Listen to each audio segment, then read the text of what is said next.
मंत्र का रहस्य समर सदगुरुदेव श्री रामलाल जी सियाग।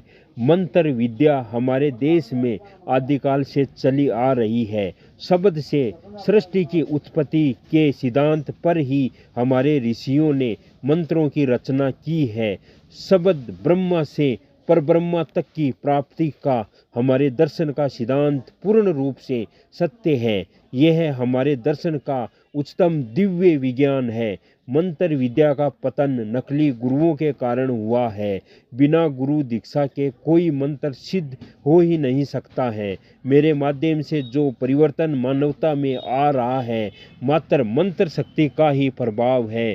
शब्द ब्रह्मा से परब्रह्मा की प्राप्ति के ही सिद्धांत को मैं पूर्ण सत्य प्रमाणित कर रहा हूँ। लोग कहते हैं विज्ञान के इस युग में मंत्र की बात केवल अंधविश्वासी लोग ही मानते हैं। मैं चुनौती के साथ कहता हूँ कि मैं तो विज्ञान के शोधकर्ताओं से मिलने के ही संसार में निकला हूँ, क्योंकि इस समय संसार में पूर्ण रूप से तामसिक वर्तियों का साम्राज्य है। इसलिए इन वर्तियों के साधक ही संसार में नजर आ रहे हैं। ऐसे नाटक दिखाकर लोगों को आकर्षित करते हैं। आज की भाषा में उन्हें जादूगर कहते हैं।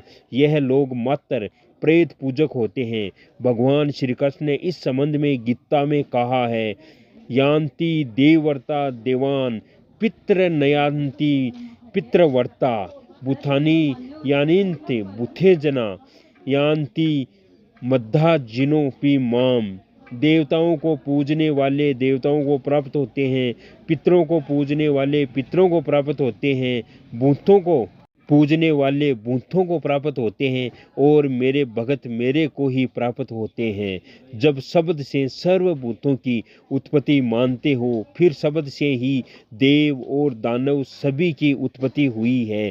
आज संसार में उन्हीं शब्दों मंत्रों से ज्ञाता सर्वाधिक है जिनसे भूतों प्रेतों की उत्पत्ति हुई है।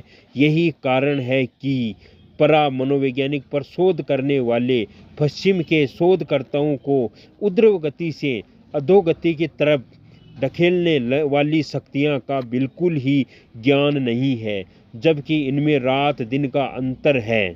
क्योंकि आज उनके पास baptised with the ghost के ज्ञाता ही पहुंचते हैं।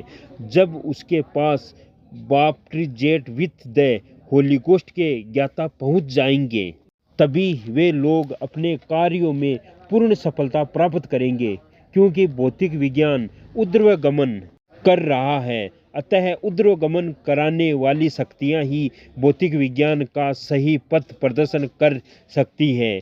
आज ऊर्ध्वगति वाली शक्तियों का ह्रास होने के कारण ही हम हमारे दर्शन को प्रमाणित करने की स्थिति में नहीं है। हमारा दर्शन मानव का विकास गीता में वर्णित 13वें अध्याय के 22वें श्लोक में पतंजलि योग दर्शन के लयपाद के 34वें श्लोक में वर्णित स्थिति कर देता है। यही बात प्रमाणित करने में मैं विश्व में निकल रहा हूँ।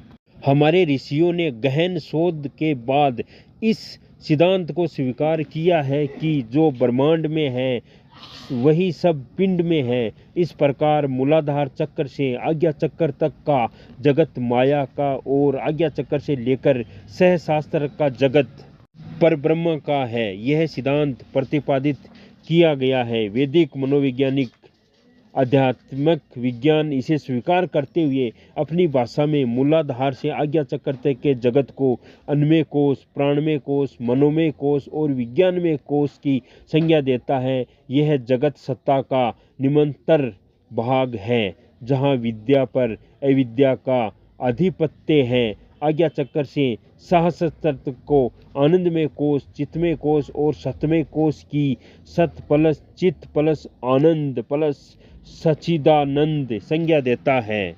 यह सत्ता का उच्चतर अद्र है, जिसमें अविद्या पर विद्या का प्रभुत्व है। इस जगत में अज्ञान, पीड़ा या सीमा का नाम नहीं है। जय गुरुदेव, जय दादा गुरुदेव।